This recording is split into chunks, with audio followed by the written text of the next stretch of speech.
जय श्री राम किसान। मैं मनोज पटेल।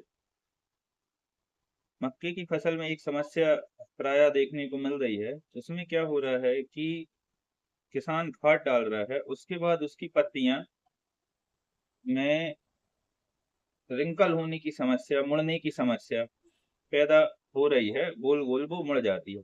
किसानों की ये समस्या तब आ रही है जब किसान पहला खाद डालता है, उसके बाद ये समस्या मुड़ने की आ रही है। आमतौर पर ये किसी भी प्रकार का कोई रोग नहीं है, ना किसी कीट का हमला है। इसमें होता क्या है कि मौसम में बदलाव होने के कारण, टेम्परेचर बढ़ने और बारिश कम होने की वजह से ये समस्या उत्पन्न होती है।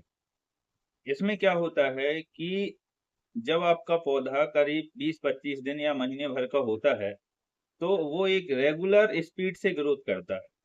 जैसे ही आप उसमें खाद देते हैं, तो खाद के पहले तक उसकी जो पुरानी पत्तियां होती हैं, वो थोड़ी सख्त हो जाती हैं।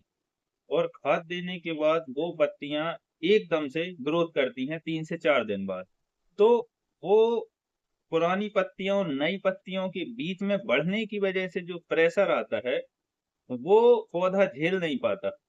और उस प्रेशर की बढ़वार के कारण पत्तियां एकदम से ट्विस्ट होने लगती हैं, मुड़ने लगती हैं। ये कोई बड़ी समस्या नहीं है। ये अभी मतलब कुछ 2 वैरायटियों में देखने को आ रही है।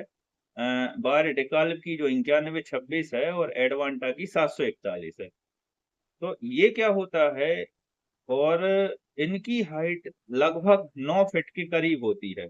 ये जरूरी नहीं कि ये सिर्फ 2 वैरायटी में समझ में आए। जिन वैरायटी की हाइट 9 फीट के करीब होगी, 8.5 9 फीट 10 फीट के करीब जिन वैरायटी की हाइट जाएगी, उनमें ये समस्या आती है। क्योंकि उनकी हाइट बहुत ज़्यादा होती है, कम समय में उनको बहुत ज़्यादा हाइट बनानी होती है। तो अधिक हाइट बनाने की वजह से ये समस्या आती है। इसमें आपको कुछ नहीं करना है। आपको यदि समस्या है, थोड़ी बहुत है, तो वो ऑटोमेटिक ठीक हो जाती है। यदि आपके क्षेत्र में बारिश नहीं हो रही है, तो आप उसमें पानी लगाएँ, क्योंकि कम बारिश और कम पानी की वजह से होती है। ऊँची ज़मीन पर ये देखने को मिलती है, नीची ज़मीन पे की समस्या समझ में नहीं आती है। तो किसान भाई इससे निश्चिंत रहें। यदि बहुत ज़्यादा आपको समस्या आती है, तो आप उसमें जिंक 39% जो आती है, आप उसका 100 ml पर एकड़ के हिसाब से स्प्रे कर सकते हैं, या कोई माइक्रोन्यूट्रेंट का स्प्रे कर सकते हैं। बाकी कोई मेजर समस्या नहीं है, ये ऑटोमेटिक आपकी समस्या ठीक हो जाएगी। तो घबराने की ज़रूरत नहीं है, आप उसको थोड़ा टाइम दीजिए, वो ऑटोमेटिक एडजस्ट होके आपकी फसल ठीक हो जाएगी। जय श्री राम।